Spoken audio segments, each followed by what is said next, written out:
Okay, Genesis chapter 30, verse 8. The portion of this week starts in Genesis 28, verse 10, through all the way through 31. So chapter 32, we have the Vaishlach portion. So we're gonna talk about reconciliation this time. Very important word, reconciliation. So it sounds pretty romantic word, pretty easy task, but it's not. It's not. Reconciliation is one of the things that actually it takes a lot of spiritual energy, emotional energy, and a lots of work in our ego. So hold on, I'm sorry, you said chapter 20? Chapter 30, yeah, the portion starts in 28 verse 10. But we're gonna read Chapter 30 verse 8. And I'm gonna start reading now. Okay.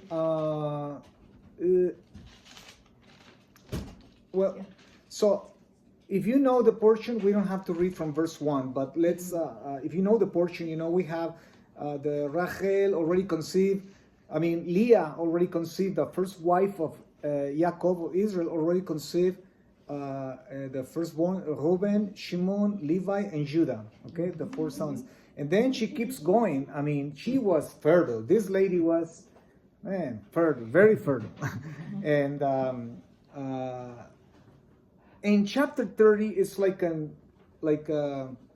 it takes a pause, too much babies coming already, So much takes a pause and start talking about Rachel now. It says, Rachel, let me see here, verse 8. And Rachel said, with mighty wrestlings have I wrestled with my sister, and I have prevailed. And she called his name Naphtali. Okay? So it's very interesting because, first of all, Rachel is speaking here, and she says that with mighty, she's been wrestling against her sister, okay? And then the text says that, and I have won, I have conquered, okay? Mm-hmm. So, and she called the baby Naphtali. The Naphtali means actually kind of like a battle, a war, fighting. It has to do. Does it mean like overcoming, like winning? It can be translated that way, but it has to do with the idea of fighting, wrestling. Yeah. So yeah, obviously you overcome when you rest, So, and this is the son of Bilhah. So, but if you ask yourself, where in the text she's been fighting with her sister Leah, so you don't find that, okay? And if she won, if she conquered, okay, why is she so happy naming this baby Naphtali if the baby is not even hers? Right. It's from her servant, okay, Bilhah. So the Torah text is we wrestle with the Torah text, okay? Actually, there is a blessing that talks about wrestling with the Torah, okay? Baruch atah Adonai Elokeinu melech haolam, and talks about, and then the other part of the blessing is strive with words. Yeah, you have commandments to wrestle, Striving basically with the Torah. with the Torah. Yeah. So every time we read the Torah, if you don't have this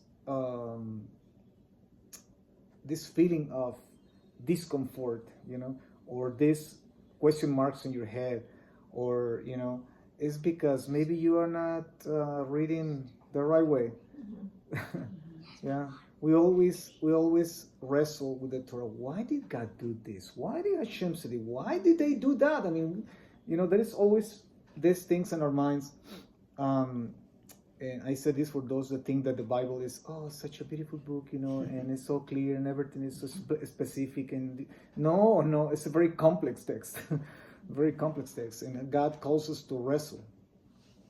So basically, Hashem is saying, "I gave you the brain, use it." Okay. So, and the Torahs use both of these things, speech and silence, to open a window into a spiritual quest for our ancestors. So you have most of the pilgrimages of the ancient prophets, for example, Abraham.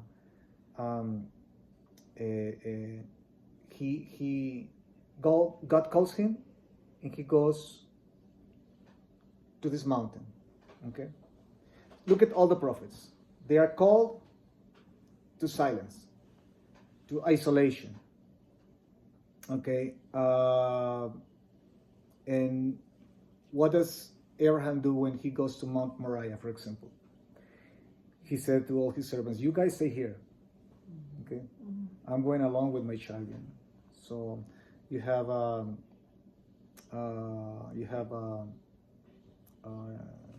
Yaakov.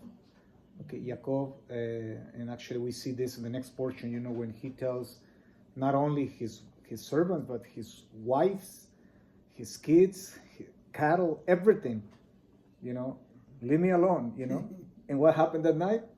He struggles, he wrestles with this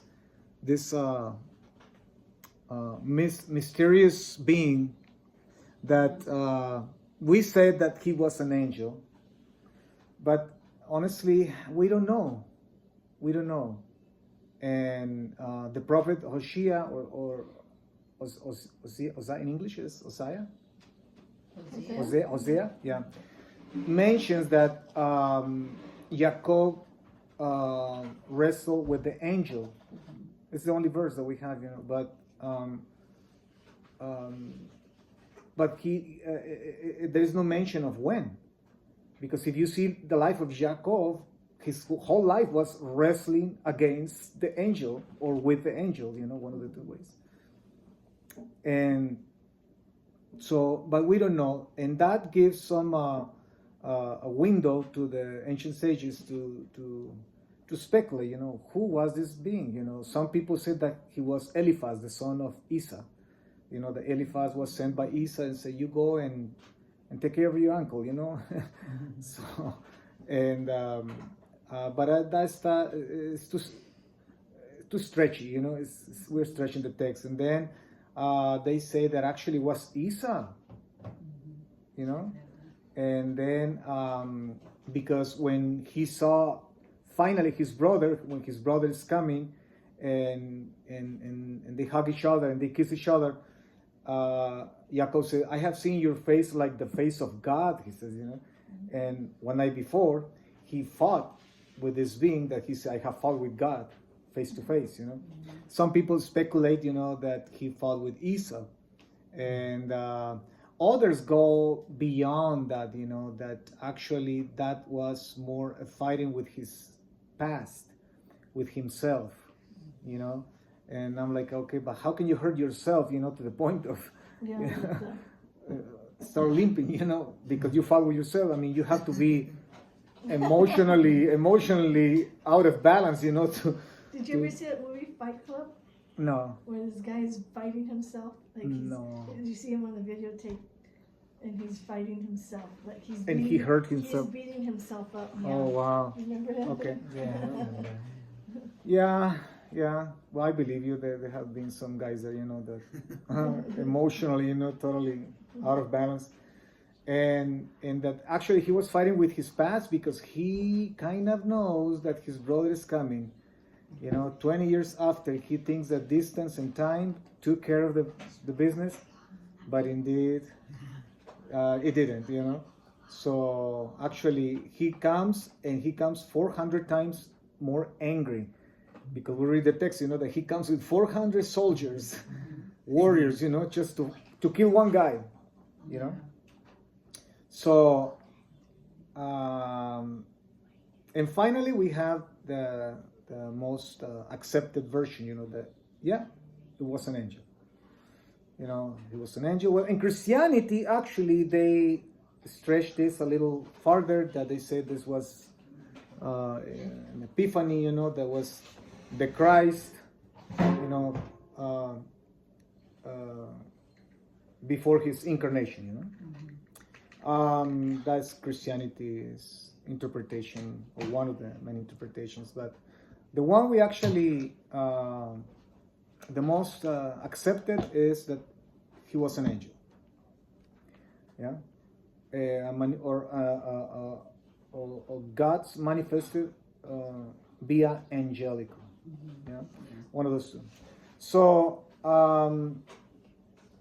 but the truth is that the spirit, our soul, requires solitude and silence. So you see this over and over, over and over in the Bible, and we have I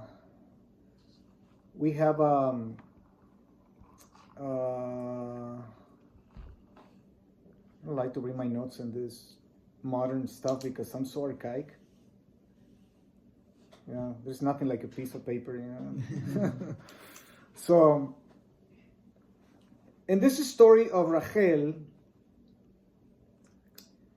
and her sister Leah, it has so much to teach us in regards of this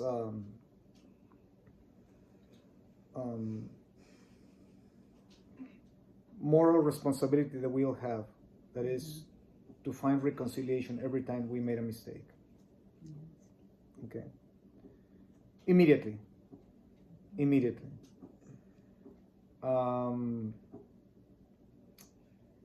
every moment of our lives. So this tendency that we have, you know, to postpone everything, you know, I will ask for forgiveness later, you know, this is not the moment, or this is not the proper time, or we always try to excuse ourselves. But the truth is that as soon as we repent, as soon as we ask for forgiveness, whether it is to God or to our loved ones, as soon as this sense of guiltiness, you know, departs from us. So Rachel and Leah, they have this, how do you say in English, rivalry? Rivalry. Yeah. This rivalry is interesting because it's not unlike that the same, let me say, spirit that happened with Jacob and Esau. I don't know if you start noticing something. When we read the text, I was expecting that you were going to see something that you maybe have never seen before. When we read the verse 8. You need to read again. That she wrestled. So the brothers Esau and Jacob struggle, okay, since they were in the womb. Oh, that's right. Yeah. They fought in the womb. But they struggle for their father's blessing. Yeah. And this one is for the husband's attention.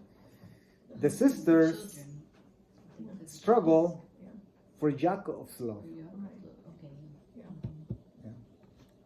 So, but there is a struggle there. And the brothers fight for the rights of the firstborn, the sisters for the status of the fertile wife. The importance of being fertile back then. So every Hebrew woman, even today, every the idea of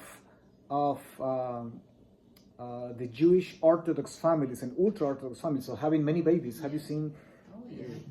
8, 9, 10? You know, so you were very close. The idea of all these families is that, you know, the commandment says multiply, you know. Be fruitful. Yeah, any attempt to stop the natural course of being pregnant is against the Hashem's will, you know, and all these beautiful ideas, you know, that they just have babies and more babies and more babies, you know. But we think that it's only because the commandment, but it's also because in the mind of every woman, Jewish woman, is the idea that Mashiach can be in the womb. So being barren woman, it was a tragedy. So that means that I will not be the carrier of the seed of the Messiah. Yeah. So this comes from thousands of years back. So it also had to do with the, you know, children meant the ones responsible for taking care of the elders, you know. Back then, today when we say in society, we say, you know, I raise my kids and it's wrong. Psychologists today teach that it's wrong for kids to, you know, to be grown-ups. You know, they are married, they have kids, there's another family now, and it's wrong for them to be attached to their parents. You know, they don't have to provide for their parents. No. And I think that is a very wrong prescription, because you are teaching your kids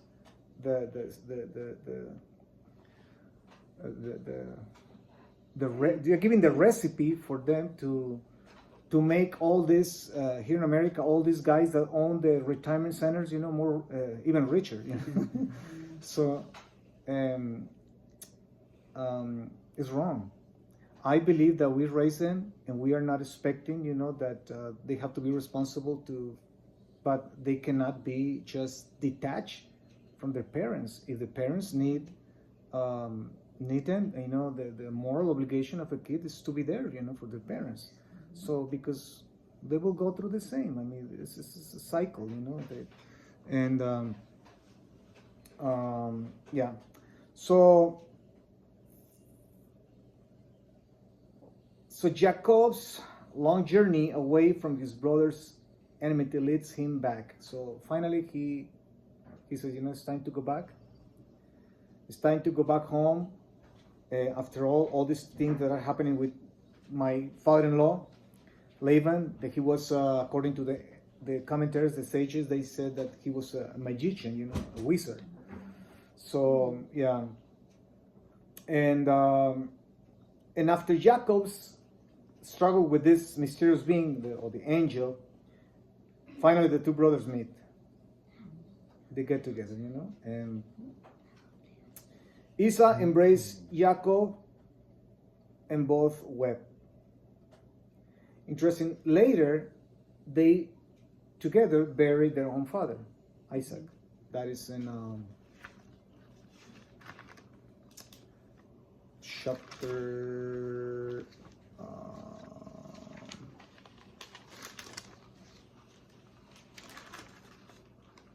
35, verse 29.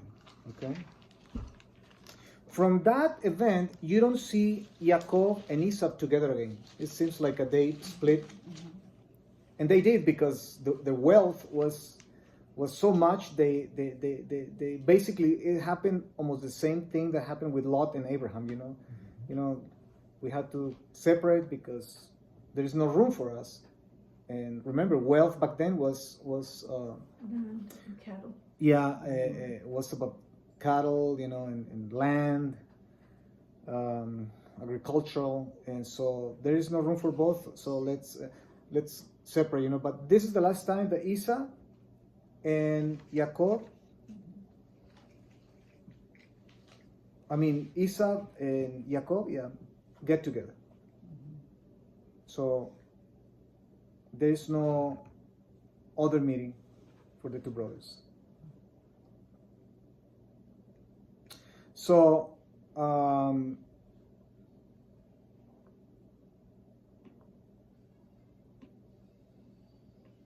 but there is no narrative that tells of a similar struggle and reconciliation between the sisters. So it really captured my attention that the way Jacob and Esau reconciled was totally different than the way The sisters, right? Leah and Rachel worked this out. And this, I think, has to do with our manhood. And so women and men are different. We know that. Totally different. And we're gonna see these two different ways to reconcile. And at the end, we're gonna see that both actually work together and can help us to understand not only why we have always to look for to reconcile, but not only the whys, but also the hows. Okay, so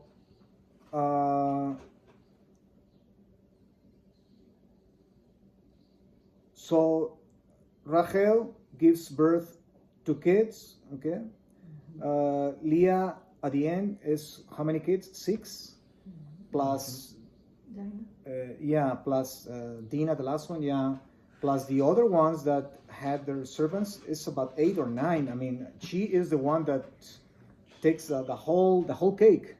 Okay, and Rachel just a little piece. Okay, just a little piece of the cake, and actually it's interesting because Leah gets not only the firstborn, okay, but she gets the priesthood, Levi. She got also the kings, Judah.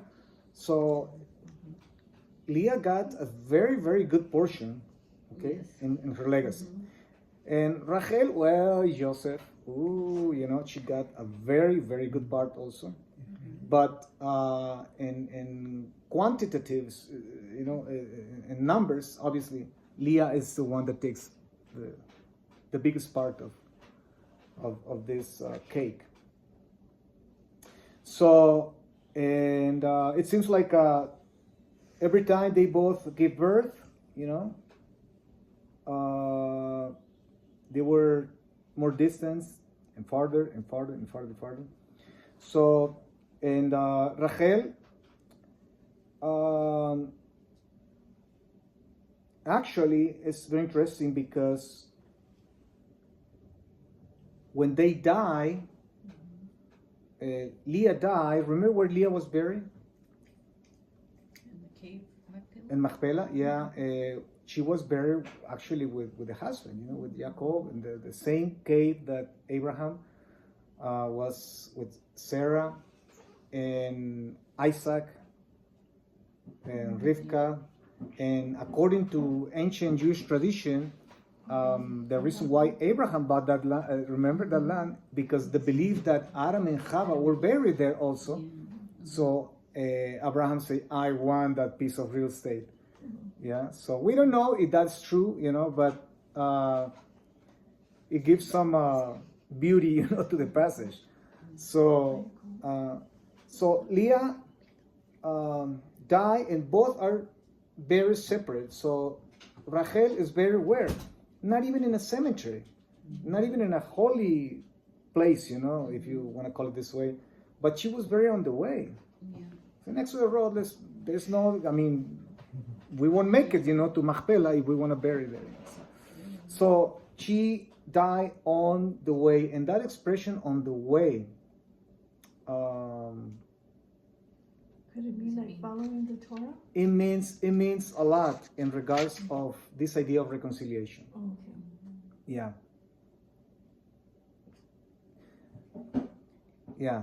So we're gonna see that in a moment. And so she died on the way to Ephrata, okay, Bethlehem, and Leah is buried with Jacob in Machpelah. So the text leaves Rachel and Leah basically separate by jealousy, by envy, by this struggle that Rachel actually mentions when she said, I have fought against my sister.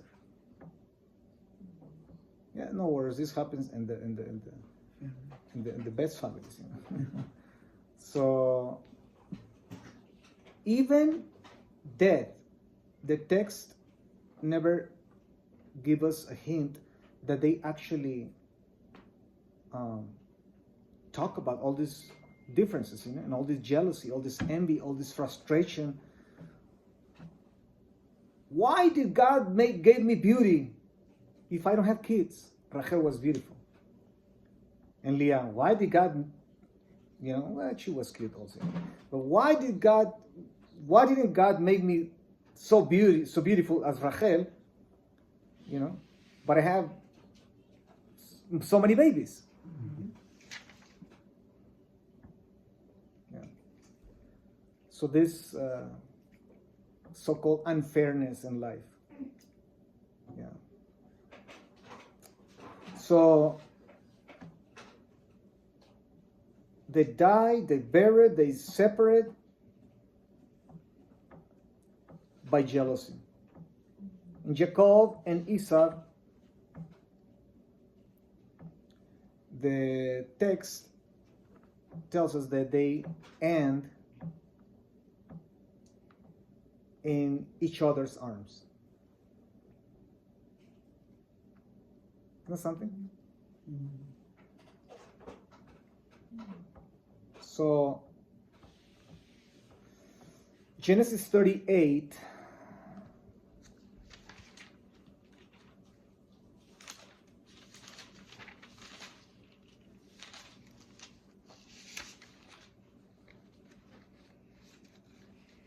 So, if we read the story through a woman's eyes, okay? If we just allow Rachel or Leah to speak for themselves, would they find reconciliation? So we don't know anything about them being reconciled, dying in peace. We assume that happened, you know? But the text doesn't say anything. It's silence. It's mute. So in Genesis 38, we have the verse we read, okay? In the context of Rachel's jealousy over her sister's ability to bear children, we read, with God, another translation could be, with God wrestlings have I wrestled with my sister and prevailed. So the Hebrew word here for wrestling is the word Naphtulei. That says Naphtulei Elohim. So that's why she names the baby Naphtali.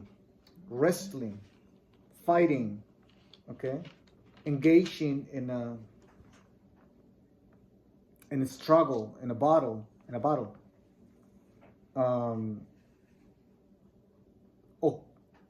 It can be translated also with great wrestling.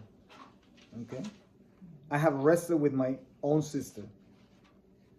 Or more literally, it can be actually translated, I have wrestled with God's wrestling. Think about it. It doesn't make any sense in English. With God's wrestlings. It sounds familiar to you? Look at the parallelism.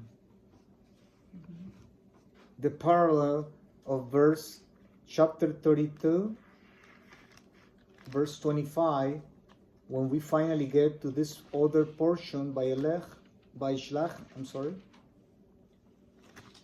that is actually it's a twin sister Parsha. of the one we are reading in this week. Okay, Vayetze and Vayishlach, they go hand to hand. You actually, in order to study Vayishlach, you have to understand Vayetze, vice versa. Okay, you can't just ignore either one. So, but chapter 32, verse 8. Chapter 32, verse 25. Let's read from verse 24 through 25. Can somebody read it for me? After taking them across the stream, he sent across all his possessions. This is Yaakov, okay? Yeah. Jacob was left alone, and a man wrestled with him until the break of dawn. When he saw that he had not prevailed against him, he wrenched Jacob's hip at its socket, so that the socket of his hip was strained, as he wrestled with him. Okay. Go to verse 28. Okay. Look at what this mysterious man says to Yaakov. Said the other, "What is your name?" He replied, "Jacob." He said, "Your name shall no longer be Jacob, but Israel. For you have striven with beings divine and human, and have prevailed." Jacob asked, "Pray tell me." That's fine. Okay. Do you find something similar to the verse we read first, chapter 30, verse 8? Yeah, Rachel said, "I have wrestled with my sister, against my sister, and prevailed. yeah, and I prevailed. Yeah. I conquered. I won." Look at what the angel or the mysterious being said to Yaakov. The same vocabulary. It seems like Yaakov was amazed of what he heard, because he basically is, this is an echo of the words of his wife. So who said this first? His wife? Interesting. See, that's why we have to let our wives talk first.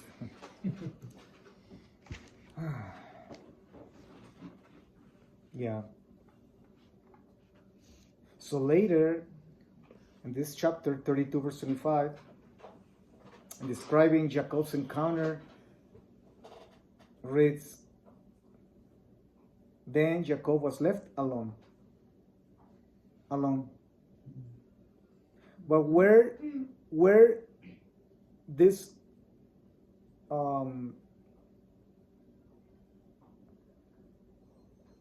state of being alone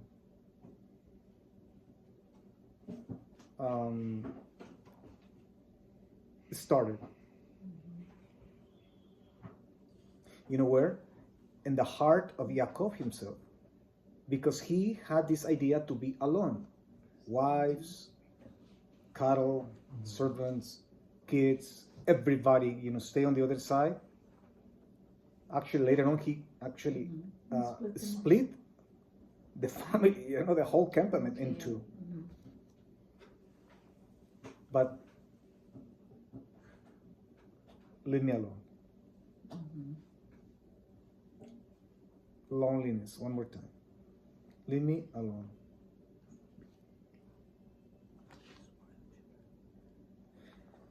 He was left alone and a man wrestled. The word wrestle here is interesting, is Vayeavek. Okay, Vayeavek. It's a word play here in the Hebrew, because wrestled, here's a different word, Vayeavek. He is Yaakov, and the little creek of the river is Yaabok. So it's the same letters, you just switch the letters from one place to another. Vayavek, Yabok, Yaakov. It's interesting. So there is a poetry ingredient here in the text. Yeah. So Vayavek here means wrestled, okay, unto the sunrise. So while the Hebrew word for wrestle in the verse is not the one used for Rachel's struggle was what? Naphtali, where the word Naphtali comes from. Okay.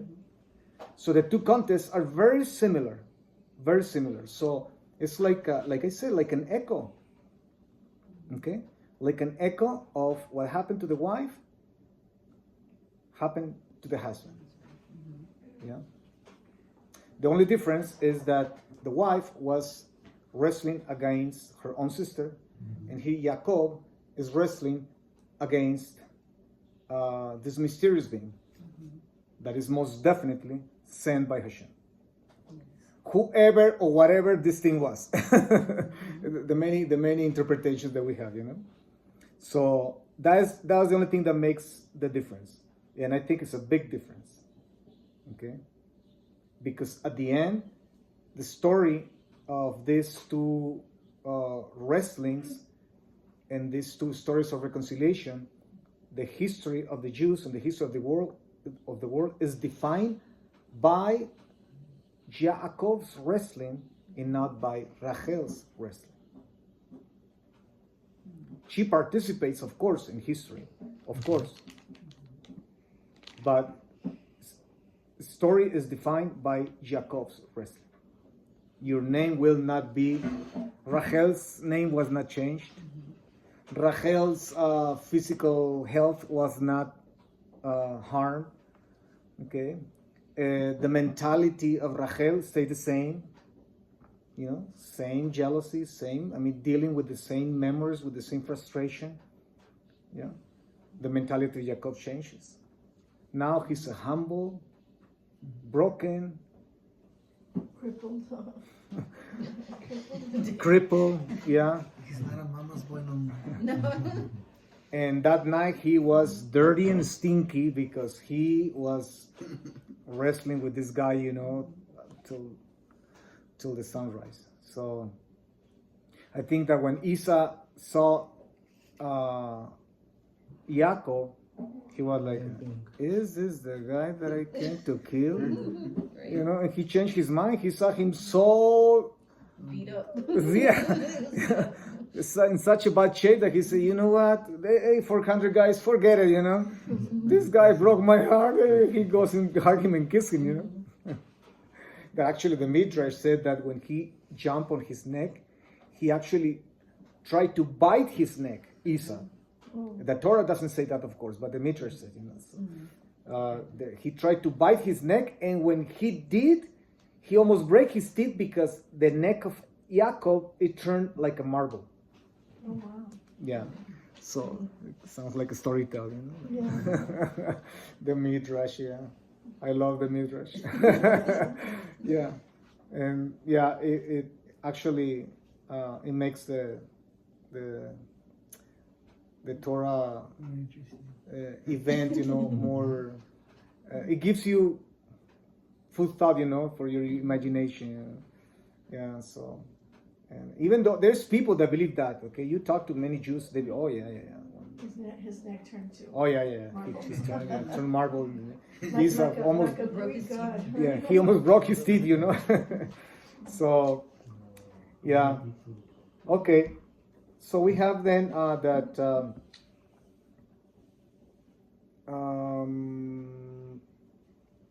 Words are different. Vayavek, the word wrestling for Yaakov, Naphtali for Rachel.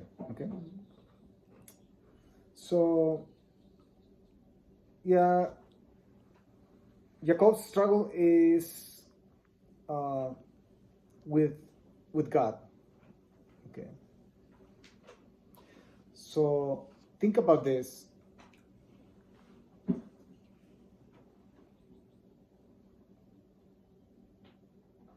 We have two ways of struggle with God. Okay. Whether we are surrounded of people or we are alone. But most of the times our struggle with God is when we are alone. Why? Because when we are surrounded of people, we can fake it. We can fake our own struggle. We can fake our own fights. We can fake our own, let me use this expression that I don't like to use it, but let me use it, okay? We can fake our own demons, our own bad habits. Yeah. But when we are alone, we can't. And it's when the real struggle takes place. Because we can't fake it. Yeah. So on the other hand, Rachel's wrestling is basically dismissed. It's not, there's no so much attention to this verse 8 in chapter 30.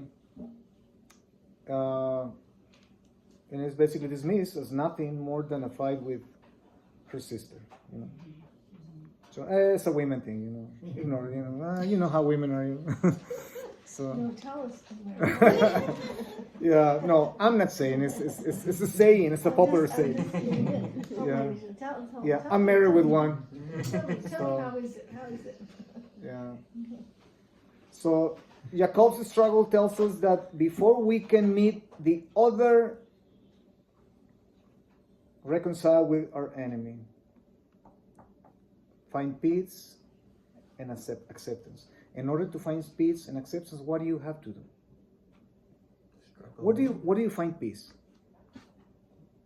Being alone. Surrounded with people? Honestly, No, he you said don't. being alone. Yeah. Huh? Being alone. Yeah. Yeah.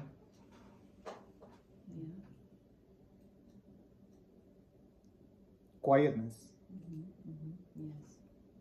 is when you can actually be, like I said, honest. No, you don't fake it. You're like, that's true. This is me. When you are covering your blankets, in your bed, yeah. This is me. This is who I am. And I don't like me. I hate me. Yeah, because I'm a hypocrite before people. But here I am. Here I am, Hashem. And the struggle starts. The frustration starts. Yeah. Yeah, so we must separate. Find that space apart from others. Yeah. Yeah.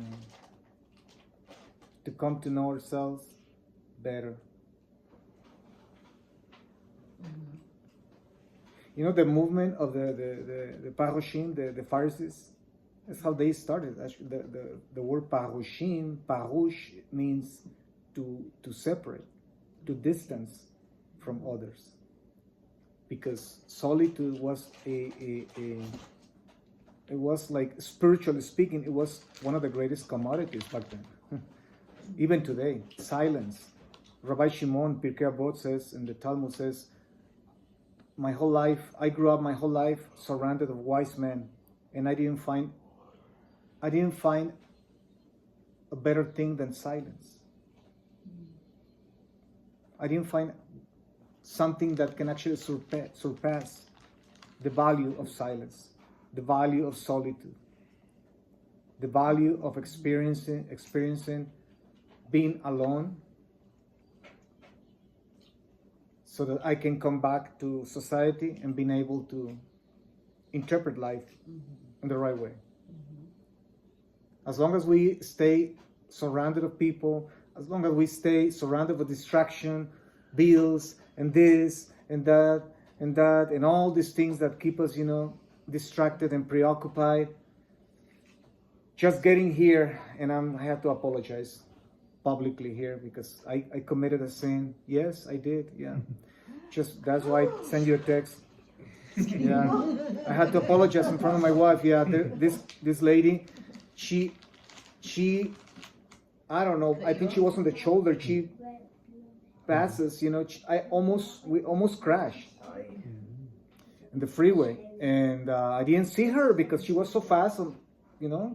Half shoulder, half highway. Yeah, and They do that. Yeah. So and my behavior was not so nice. I can't believe that. Yeah.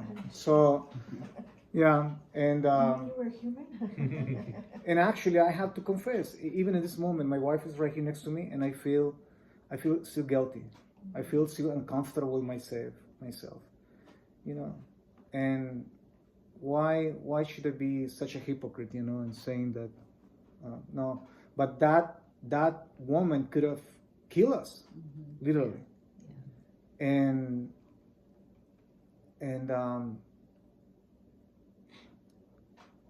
man's reaction, and I know we are tested every day, every single day.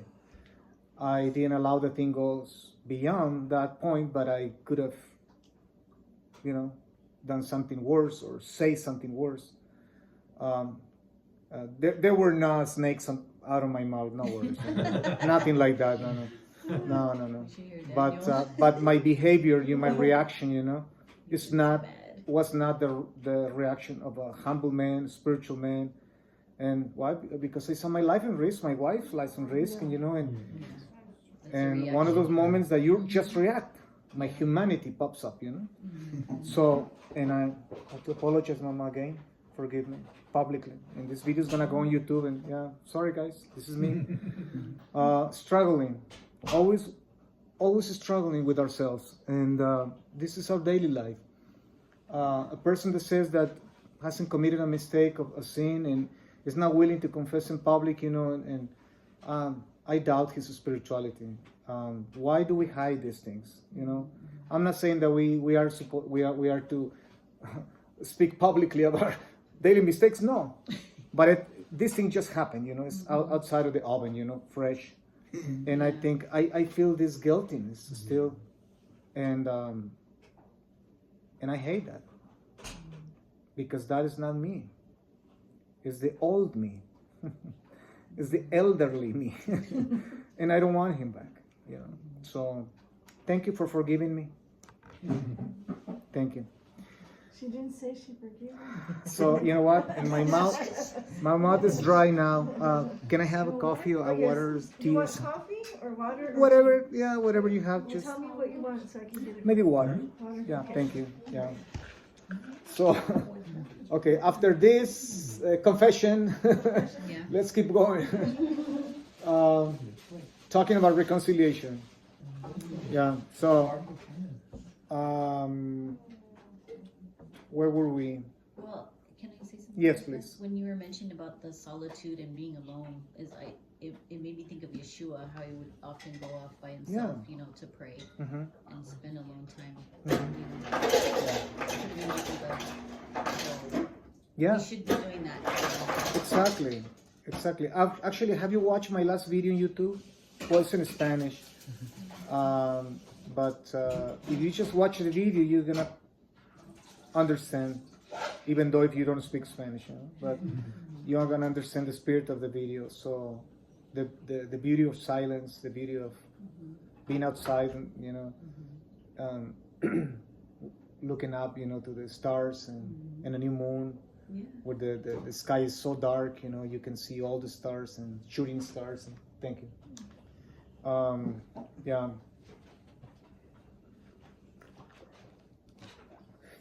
But you know what? I think there is a double edge in this idea of living a life like the life I live with my wife, outside of the city, and in the mountains in the middle of nowhere.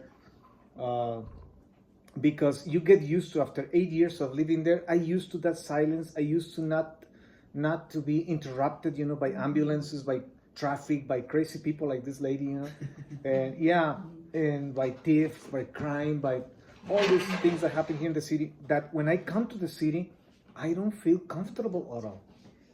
I think that is part also of, that reaction that I had, because this is not part of my daily agenda, my daily life. That is stuff of the big city, the running thing and the ambulances and noise and all this stuff. Oh, thank you.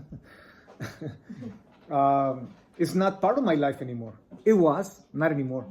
So even Gigi, my youngest daughter, when we come to the city, she said, you know what, let's get out of here. Let's go back home. I miss the silence. I miss, and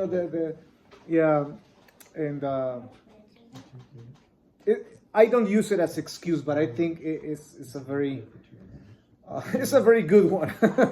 It's a very good excuse. Okay, let's keep going.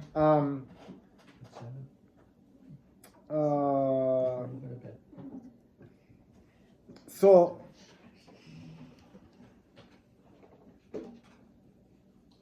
Yeah, so fearful of his brother's anger and jealousy, Jacob had to flee from Esau. Okay? Build a life apart from him in Haran, while Rachel and Leah built their lives in the same tent. They were obligated to stay there as neighbors in the same tent or the next tent. You see how women fix this reconciliation issues? They are so different than us. We men have a tendency to, I'm out of this place, you know. We just leave. We don't talk to anybody. Actually, when you have 3, 4, 5 guys in a table, you know, talking about men things, you have to pay attention how we react. If there is a topic of what, my relationship with my wife, for example, you know, I'm gonna wait the Sal say it first. I'm gonna save my little booklet, or Anthony or Saul. You know, I'm gonna wait for. You know, we don't talk. We just wait for the most extroverted guy, you know, to say things, and then we just add, you know. But we are more. We have more secretive life. Women are more like, ay, déjame te cuento, mira, ¿qué pasó ayer? No, ay, pues. They just talk, okay? So they have a different mechanism. They are wired in a different way. They function different. They perceive life different. So they understand that they are sisters. They are not brothers, you know? They are sisters and they have to stay together, you know? The last stake of my tent is actually attached to the same stake of my sister's tent, okay? We are so close, we are sisters. But here we have Esau and Jacob. No. You go your own way, I go my own way. There is no way we can talk anymore. Yeah. You see? I see that. We reconcile. There's nothing to talk. Now you go your own way. Women, no.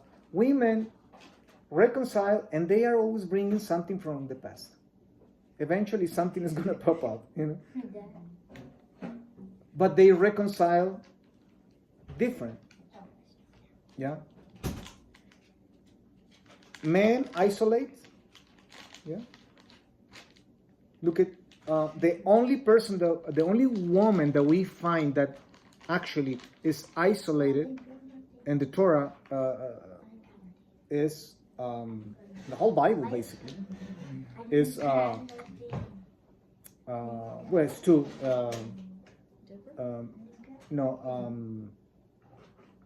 Hagar, Oh yeah. because she was kicked out Yeah. She got sent away. from Mama Sarah, you know, Sarah Imenu, and Miriam, Moshe's sister, because she was also kicked out from the camp because you know, she Lashon Hara, she spoke bad things, you know, but it was Moshe. But 99.9% you find that it's man, the one that God has to take him and isolate him. All the prophets go to the desert, go to El Paso, yeah, Franklin Mountains, or you know, somewhere around the El Paso. You know, so go to the desert. Women were not designed to be isolated. We were created first. We were alone. And not only alone, we were lonely, ignoring that our precious woman was part of our body inside of us. Okay? So we were a compound creature. So women are not designed to be alone. Yeah. So when woman was created, she already had a partner. When Adam was created, he didn't have a partner. Yeah. So by nature, our origin is leading us to fix things in a different way. Yeah. So if God doesn't take me out of the society, if he doesn't isolate me, I'll do it anyways. But women don't do that. So that is why you don't find so many homeless women. Have you noticed that? Yeah. Because they understand that their origin is different. They are designed to socialize. They have babies. They have other creatures inside of them. They understand life in a totally different way than us. No, we just plant the seed, If it doesn't work with this girl, and it's going to work with this one, it's going to work with that one. And you are just planting seeds, different women having babies. So, it's crazy. So if it doesn't work, I just, Hashem, deploy me to the desert, or I deploy myself. I isolate myself. So we are wired different.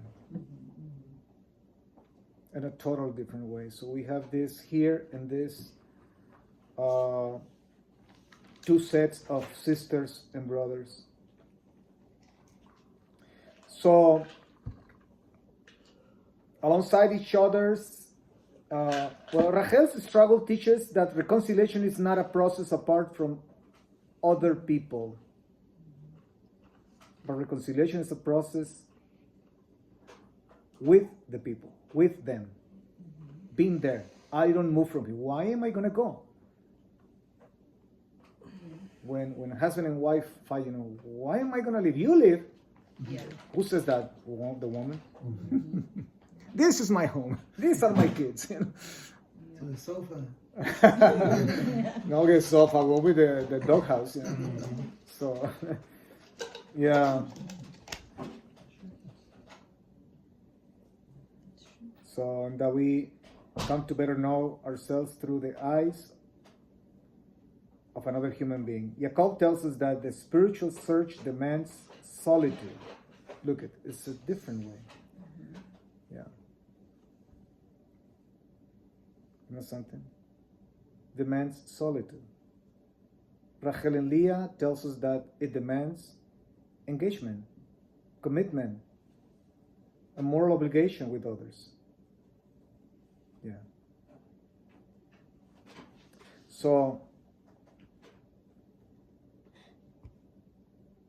Genesis 29, verse 29-31. I think we read that one, but let's go there again. So what Rachel sees reflected in Leah's soul, this is a very psychological issue that I found here, very interesting issue. What Rachel sees reflected in Leah's soul, because we have a tendency to always watch and monitor your soul, Anthony. I see your soul, I see your thoughts, I see your evil side, I see your good side. I'm a specialist to monitor you and judge you. We're specialists in judging, always judging. Okay, but in this case, I found a very important aspect of the psychology of these two sisters, because what Rachel sees reflected in Leah's souls, because you see it in her attitude. Okay.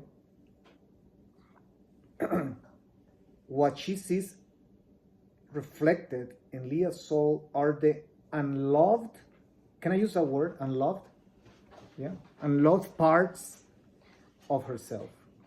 Just think about it. We can make a pause in this moment and just think about that. What does Rachel saw? What did Rachel see in Leah's soul?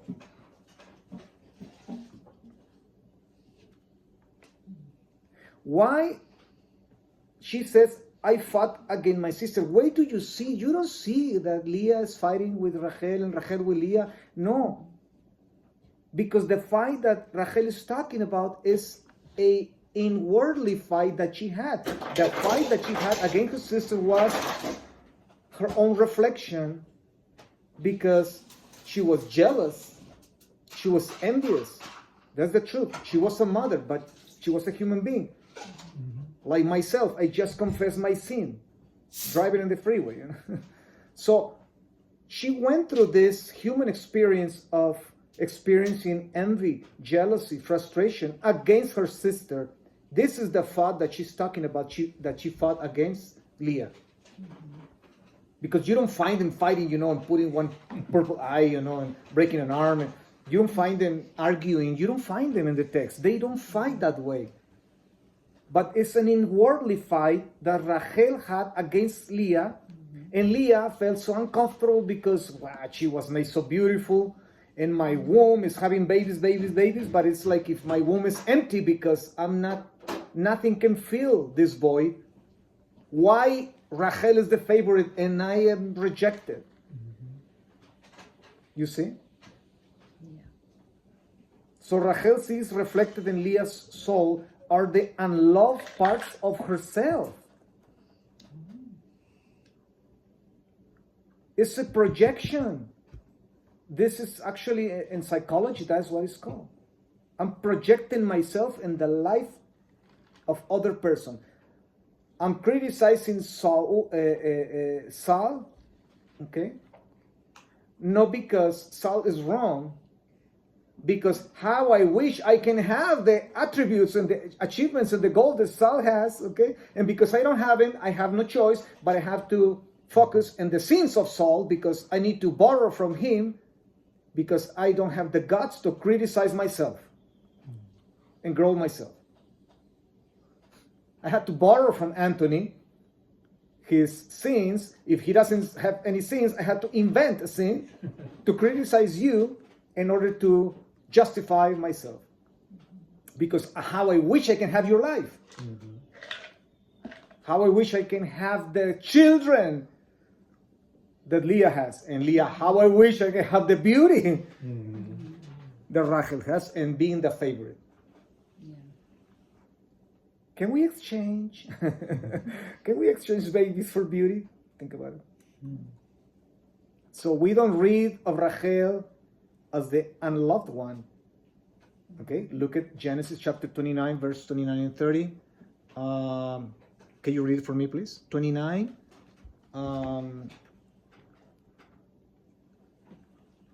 29 through 31, please. Okay.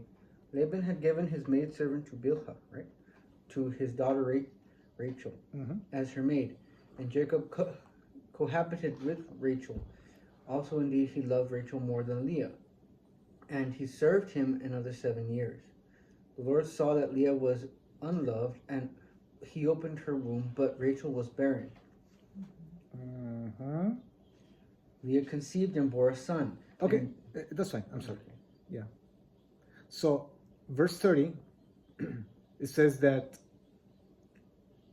the Yaakov loved even more Rachel than Leah. So, what a message. For those people that believe that, the religious, romantic people, that love is love, sin is sin. No. There are levels of sin. There are levels of love. Love is measured by our giving, the giving of ourselves. Okay? So, if you pay 100% attention to a TV program, you love that program more than maybe your wife, you pay attention to her 25%. Obviously, you have more love for that miserable TV program. So Yaakov loved Rachel much more than Leah, but it doesn't say that he didn't love Leah, but she was not loved as Rachel was loved. Yeah. I mean, obviously she had children by Jacob, so, but it wasn't the same affection or the same connection. the intimacy. Remember, he fought for Rachel. 14 years. That marked his life. You give me Leah, the oldest. That's fine. No worries. Okay, but I'm gonna work another 7 years. And bam, he has the love of his life. But now he has to deal with this rivalry. Right. Mhm. Yeah, with this fight. So, yeah, we don't read of Rachel's as the unloved one. Is Leah the unloved one? Okay.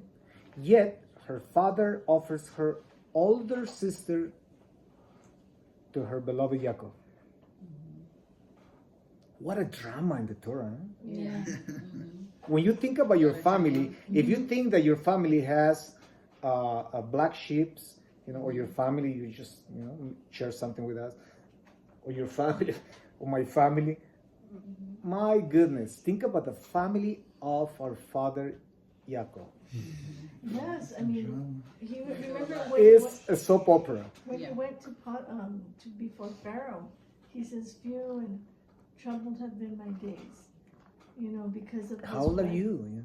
Yeah, the trouble within the home. Even the children of Leah were jealous of the children of Rachel. Yeah. So God has blessed Rachel with beauty, and because the text says, Genesis 20, verse 17, you can write it down. We're not going to go there, so we can redeem time. The text says that Rachel was of beautiful form and fair to look upon. Wow. So she inherited the beauty of Sarah, Imenu. Sarah, our mother. Okay. And obviously Rivka was. She inherited because the whole thing is in the family, same DNA. Okay? Interesting. That's another issue, that we can talk later. But so. Yet God doesn't bless her with the children from whom she yearns.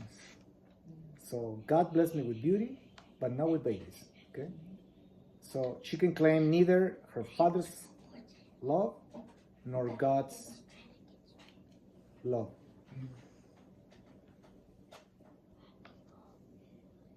So my father betrayed my husband, betrayed me, because I was the one I was supposed to get married, And God also betrayed me because he made me so beautiful. But what is this beauty good for if I don't have kids? If I don't have Mashiach? If I don't have the Messiah? So her anger, her jealousy of Leah is basically, look at this is the what I found, the psychology of this projection. Okay, her anger, her jealousy of Leah is self-hatred. She is inflicting her own soul. Yeah. Is self-hatred for the love she cannot find in herself. Sas. Oh, Sas. Who was that? Is the dog? Ice machine. Yeah. So that's Leah or Rachel that you said that about? Rachel. That's Rachel. Rachel, yeah. So Rachel or Rachel is fearful of recognizing that the unloved Leah is not only a sister but herself in this projection. Yeah. And Leah is fearful of recognizing that the barren Rachel is not only her sister but indeed herself.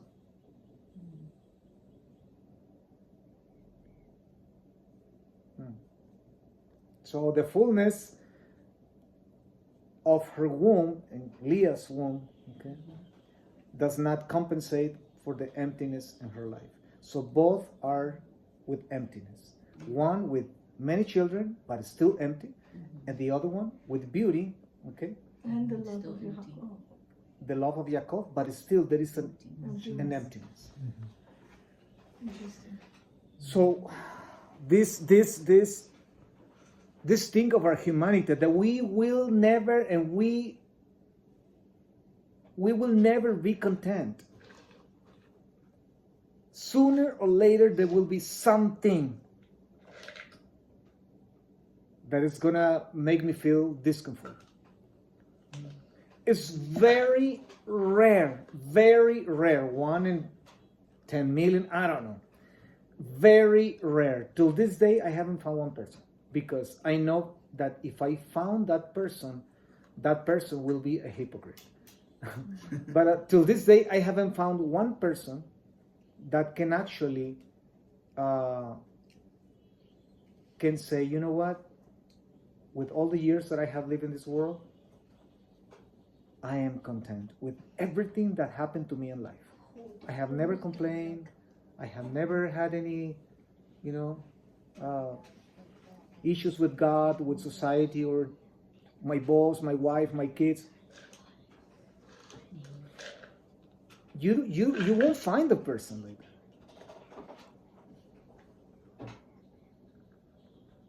The greatest men in the Bible, and don't start trying to find the person in your imagination, okay? Because well, maybe my grandma, I remember my grandma. No.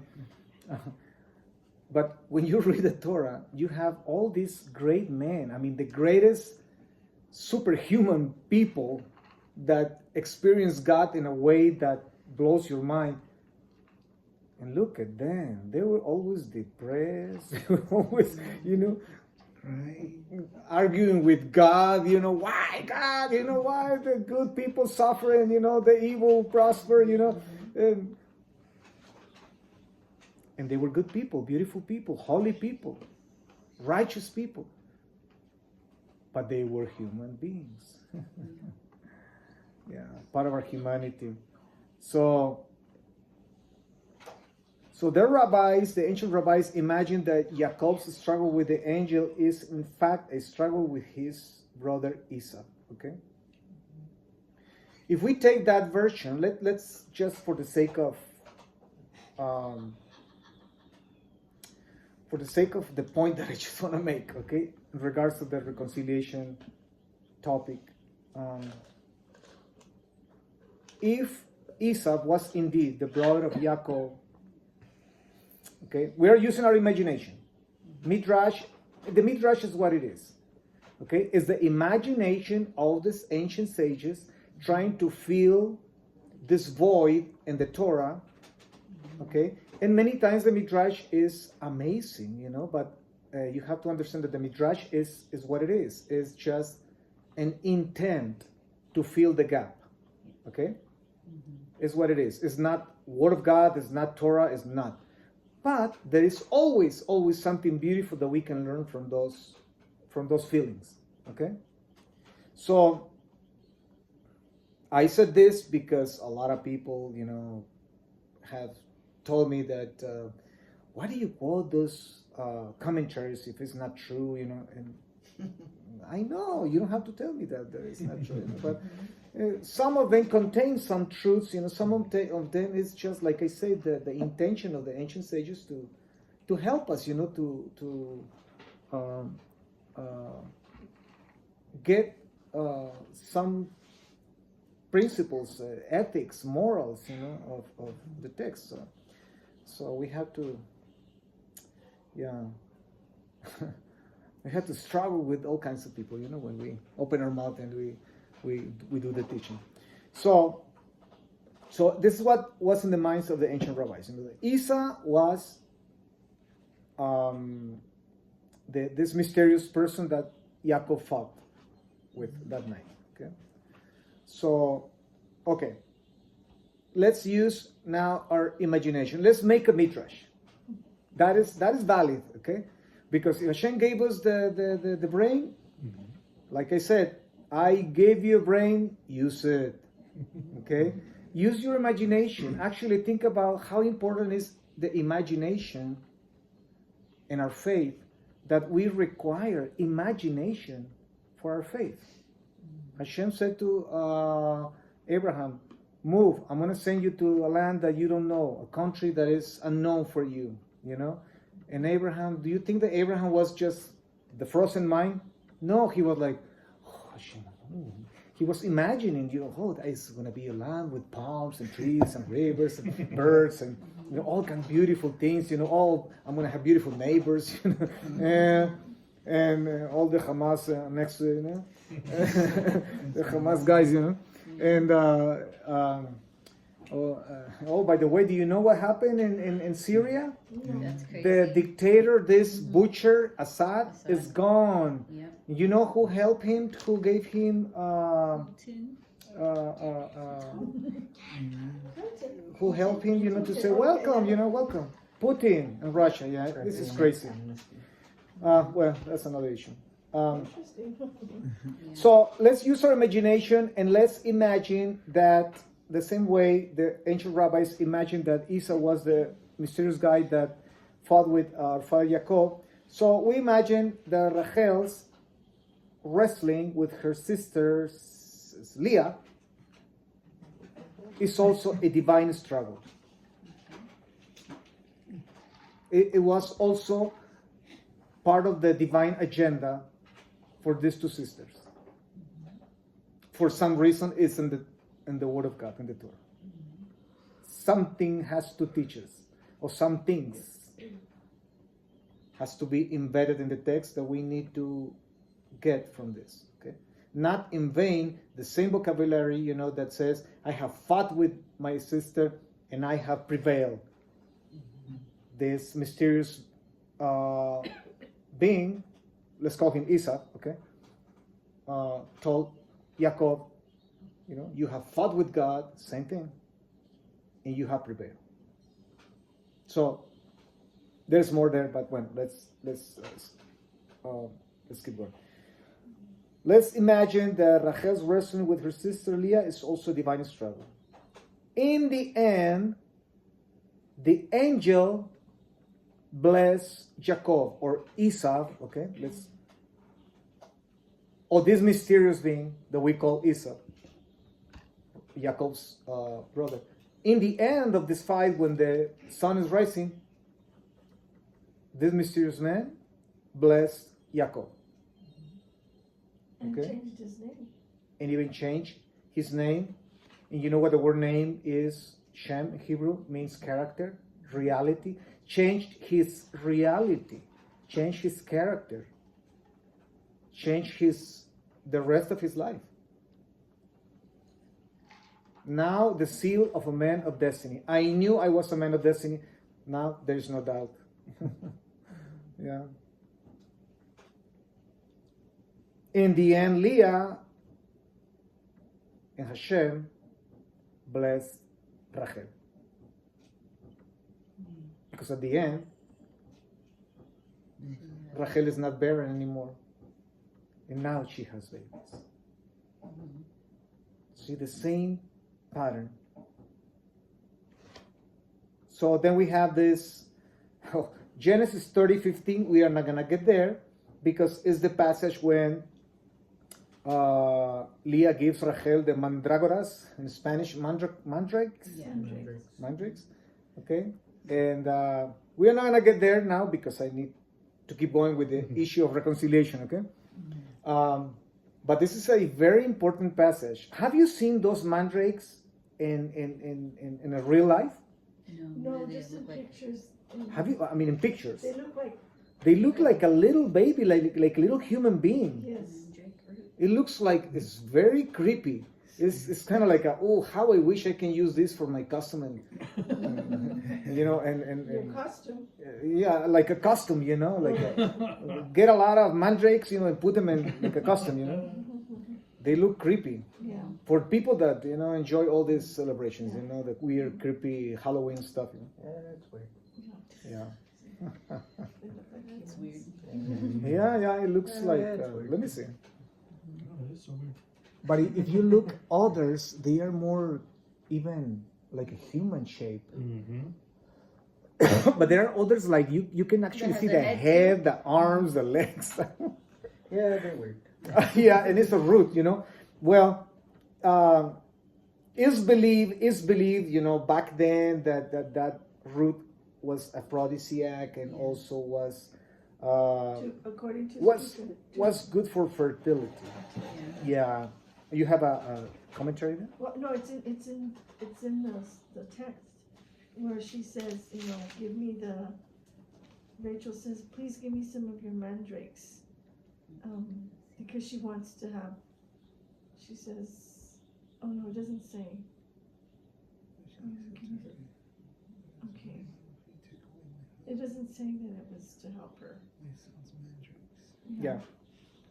Sorry, I thought it said that she could. So if you see here Leah actually It looks like a demon. you don't see Leah. Oh, that is, oh my holy. Let me see this guy. Oh, no. That's This real. guy, this is, no. Can't be real though. Like that's not Yeah. Well, I'm going to put it here. This is the mandrakes, mandragoras. That one, look at that. Oh, I think that's it looks like a, Yeah, something crazy. This one? Look at that one. like a demonic, like a shed, a figure, you know, kind of like, Crazy. Look crazy. It look weird. Yeah. oh, no, I'm going to have nightmares tonight. Huh? About a root is coming into your house to get you. So you see Leah here trying to help. Okay. Oh yeah, of course. I'm gonna give you my mandrakes. You know those beautiful, cute muñequitos. You know, little dollies. You know. Yeah, I'm gonna give you my mandrakes. You know. So, and they make this deal. Okay. So you see both sisters working together. You know. And this kind of like a funny rental guy episode because basically that's what they do. They exchange mandrakes for Yaakov, you know. So Which I thought was weird because she says, so Leah says to Rachel, it is a small matter that you have taken away my husband. Would you also take away my son's mandrakes? And Rachel says, he will lie with you tonight for your son's mandrakes. So it's like, obviously he had lain with her because she had children, you know? yeah, I thought exactly. that was weird, but I guess it was like, it was finally Rachel saying, I give you him. Yeah. You know, almost like, Yeah. So it's amazing. Think about talking to your neighbor. You know, can we exchange? You know, I give you some potatoes and. Can I have your husband tonight because you know I don't have babies and I would like to. I mean, I know it's modern life, you know, but I know it looks kind of like a totally different context, and it is. But just the idea of negotiating, you know, and having this kind of deals, yeah, between sisters. Yeah. women. Yeah. Sisters, yeah. So, yeah, I that's why I say the Torah is it's a very complex book. So now you have them helping each other, you know. Leah helping Rachel, Rachel helping Leah, and finally Reconcile? she gets pregnant. Okay, so you see, they could have make it because the fight was between women, between sisters, and the fight was more internal. Yeah, it wasn't Leah's fault that Rachel was so beautiful, and it wasn't Rachel's fault that Leah was actually so fertile.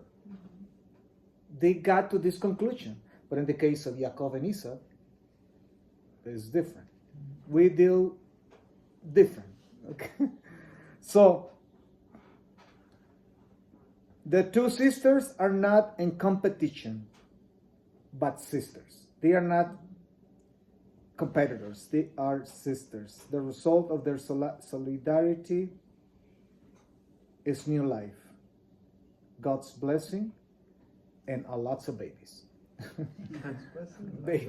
Babies, more babies come, okay?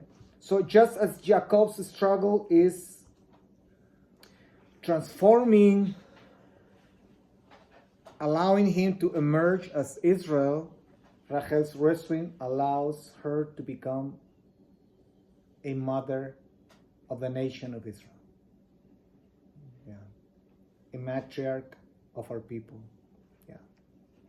So Genesis 35 verse 28 and 29, please.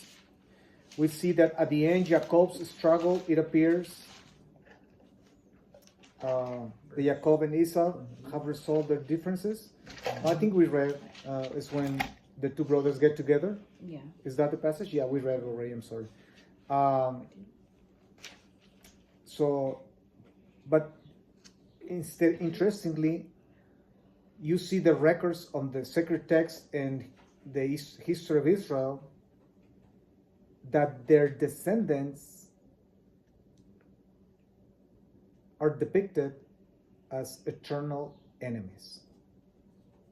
So Esau and Jacob, they hold hands at the end. They were in the funeral of Papa, Isaac. Okay? The previous time, they solved the problem. They hug each other. They kiss each other. Actually, Esau told him, "Come with me, and let's live together." But Jacob, the prophetic instinct popped up in him, and is like, I know that you have an evil side that my kids won't grow up in your barrio. I'm sorry, okay? No. So I'll get there in a moment, okay? That's what Jacob told Esau, and he never goes there. So he knows that he is a man of destiny. He has to protect the legacy. He has to protect the coming of the Messiah. As simple as that. So they reconcile in a beautiful manner, but yet their descendants are eternal enemies. Who are, and we studied this last week, who are one of the most evil enemies of Israel in spiritual terms, ideologically now. The descendants of the Amalekites. Amalek was the grandson of Esau. Yeah. Interesting. So, and So Genesis 35, verse 19, we found that Rachel bears a second baby, a second son, and names him Ben-Oni, that we translated Benjamin. Okay? Ben-Oni, that means son of my pain, son of my sorrow, son of my, son of my sorrow. Yeah. And immediately, she dies and is buried in Bethlehem. Yeah. But it's very interesting because the text says, 35 verse 19, read it for me please. 35 verse 19. Thus Rachel died, she was buried on the road to Ephrath, now Bethlehem. Okay. So, she dies and is buried in Bethlehem on the way. On the way to Ephrath. Okay? So, could her sorrow be... We traditionally interpret that the sorrow was because the birth pain, okay, the giving birth, she struggled. She struggled with this giving birth, and there was a lot of pain. That's the traditional understanding. And yes, indeed, because that caused her death. Okay? But could her sorrow be also regret over the rivalry with her sister? Well, yes, we reconciled, but most of our lives, since we married our husband Jacob, we had this rivalry. We had this struggle. I had this inner struggle with my sister, and she had this inner struggle with me.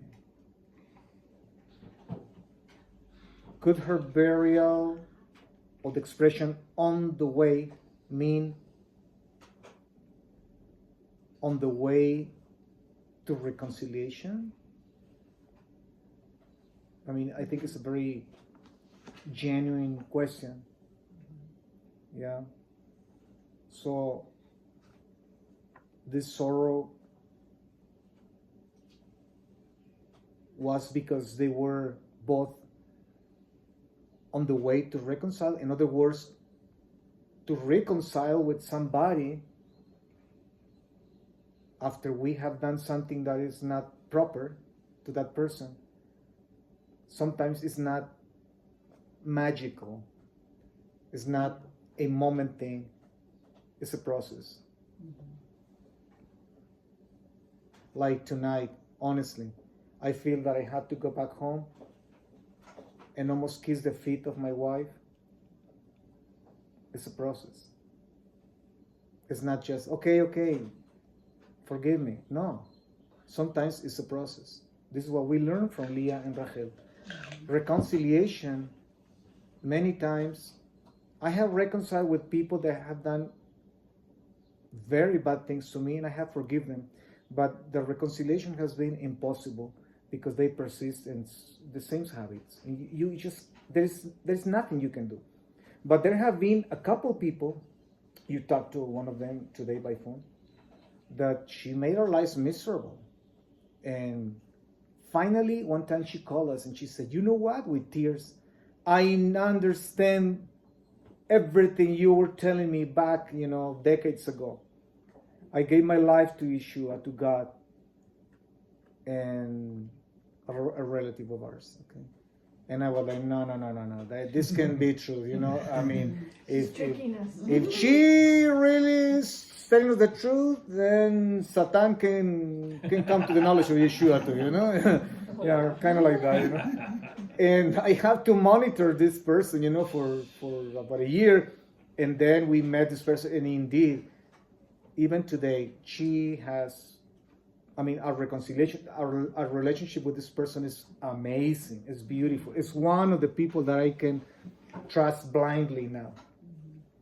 Because the fruit, you see the fruit, you see the commitment, you see all these elements that are necessary to convince you that indeed this person actually reconcile with God, and we could reconcile ourselves. But it took over a year, a process. In the case of Esau and Jacob, it didn't take a process. It was right there, boom. And have you noticed? Men, we are more pragmatic. We fix things like, okay, I forgive you, okay, well, boom. We don't talk more about it. We never talk about those things anymore. In the case of women, their psychology is different. They have to refresh their mind. Oh, and I forgot to tell you this, but I want to ask you forgiveness for this thing too, And yeah, it happens that the person that I'm talking to, this person that we reconcile is a woman. So. It's a beautiful person now. So, yeah. So Jacob and Esau's children are enemies. And think about this, and I'm going to conclude with this. Rachel's and Leah's children are not enemies. There were some struggles among brothers. Oh, yeah. The envy, Joseph, and this, and, things happen. But Israel has always been a nation. Even though we had to split the division north and south, but here we are again, But the descendants of Esau have been the worst enemies of the nation of Israel. Whether it is biological descendants or ideological descendants. But instead, the descendants of Rachel and Leah are not enemies. All of them are brothers. Yeah, despite internal, jealous and stuff, Israel still is a family.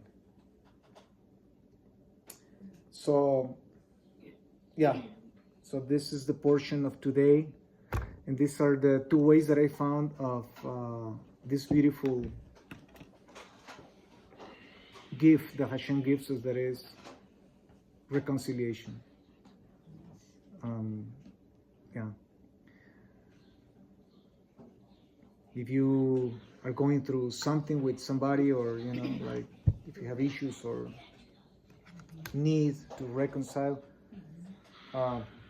well, these two are available. These two methods are available for you and for me today. So, comments? Any comments? Are you able to reconcile on somebody else's behalf? Say again? Like, can you reconcile on somebody else's behalf? Like, say you know somebody who hurt somebody else, and you want to reconcile on that person's behalf that hurt the other person. Can you do that? So like an ambassador, like the Yeah. mouth of the other person? Yeah. Can you do that? That can be done, but I think it's very rare because Don't both parties have to mean it? Like if you apologize for that person, but Yeah. that person doesn't think they did anything wrong. that can be done as an introduction, because the real reconciliation is the one that comes from the person that has been, the offended side, and the victim, and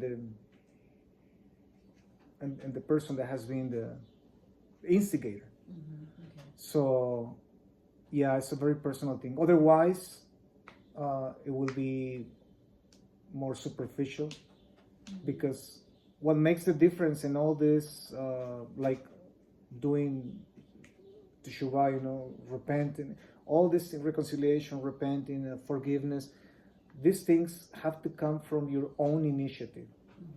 I think that we can introduce to people, like this old Jewish tale, that this rabbi, when the disciples asked him if it was okay to lie in behalf of truth, or in behalf of mercy, on behalf of compassion, and he said, well, let me tell you about these two Jews, that they hate each other, they hate each other. And there was a wise man, a holy man, a tzaddik, that he actually went with, let's say that's Saul and Anthony, okay? And the holy man is Saul. Saul went with Saul, bless him, and said to Saul, do you know that Anthony, I talked to him, I went to the coffee shop the other day with Anthony, and I was amazed, the beautiful things that he was saying about you. That I was amazed, because I know that you guys don't get along, but it seems like his attitude is changing totally. I think something happened. God is changing his heart, believe me, because the way he expressed is about you is amazing, amazing. Why don't you give him a try? And then Saul goes, the holy man, the tzaddik, goes to Anthony, the same thing. I spent time with Saul the other day, and we were talking about you, and you won't believe me, he didn't say one evil thing but listen what he said. He said that beautiful things, But so at the end, these two guys get together in the market, They were buying, veggies and meat, and they look at each other, and they finally, they got closer and closer, and they ended as a good friends.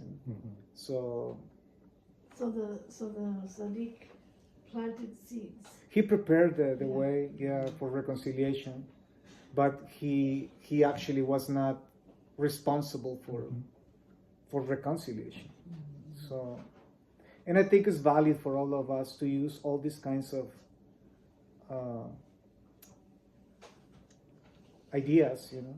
I have done things, similar things, not exactly, but I have done similar things to bring blessing to other people, And honestly, I'm careless of what people can say about me, because the result has been amazing.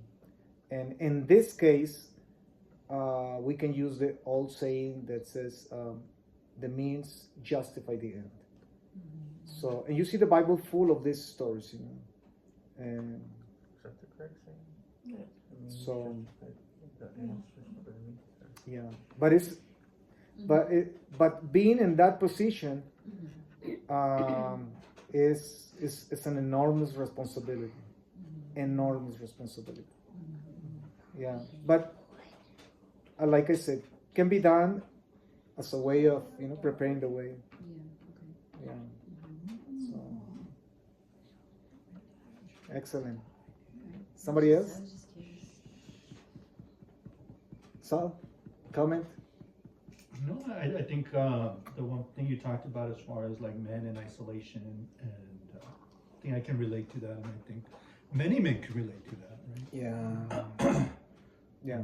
So it was a good topic that you brought up there. Mhm. Yeah, should have my last note here. I'm gonna read for you. Rachel and Leah teaches that reconciliation involves struggle, wrestling. Okay, not only with external enemy, but also with ourselves. Okay, it asks that we see what we hate in the other as part of us. Jacob teaches about the need for solitude, for detachment from the distractions, even responsibilities, even relationships, in order to nourish our soul. So, two different ways, same results. So, say something. Sadiq, the holy man. Well, on the part where Yaakov was fighting the mysterious being, there's a sage that says that it was actually the guardian angel of Esau. Yeah, I missed that one, yeah. And how there are 70 nations, and each nation has a guardian angel to that nation. And when he went to check out Jacob, he's like, all right, and This is my guy. yeah. And then also when he injured, Jacob is also they said it was the what you call well, they were expelled from the land when Persia and Babylon came, and they were exiled for a while, but they were able to recuperate. The Galut, Yeah. the diaspora, yeah. Yeah. The first diaspora, yeah. Okay. Interesting, yeah. Okay. Yeah, I just wanted to share that. That was also, as you were saying, what you were saying, it was just in my mind. And also was the reconciliation, like me and my daughter, it was a struggle. But it was seeing her and me, and her, like, it was also myself, like a mirror. And but yeah, it's a good topic. Oh yeah. Very meaningful. Yeah. Reconciliation. She just got married just 2 days ago on Friday. Did you? Yeah. Which one is this one? I can't remember. Angelica. Chica. Chica. Yeah.